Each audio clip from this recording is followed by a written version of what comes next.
Police Madras Chodra কেমনে মানুষ পরে থাকে দেখেন।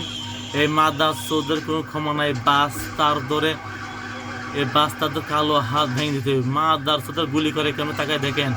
বাংলাদেশ পুলিশ এখানে গুলি করতে আছে, আপনারা তাকায় দেখেন সুন্দর মতো করে। এই মাদ্রাস চোদ্রা গুলি করতে আছে পুলিশে গুলি করে সাধারণ মানুষকে মেরে ফেলতেছে। এটা সুন্দর মতো তাকায় দেখেন। দেখেন আমাদের টাকার গুলি কিনা আমাদের বুকে গুলি চালাইতেছে। এ কি করে সম্ভব? মাদ্রাসা আমাদের টাকার গুলি আমার বুকে চালাবে, আমাদের পাবলিকের বুকে চালাবে। এই বিচার চাই। বাংলাদেশ স্বাধীন করো, বীর বাঙালি অস্ত্র ধরো, বাংলাদেশ স্বাধীন করো।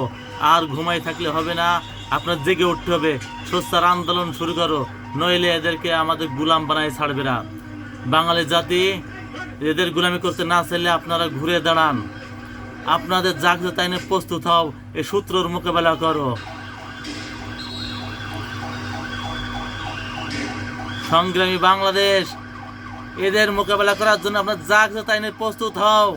আর ঘুমায় থাকার সময় নেই, আন্দোলন চলবে এদের বিরুদ্ধে, বাংলাদেশ পুলিশের বিরুদ্ধে, বাংলাদেশ সরকারের বিরুদ্ধে।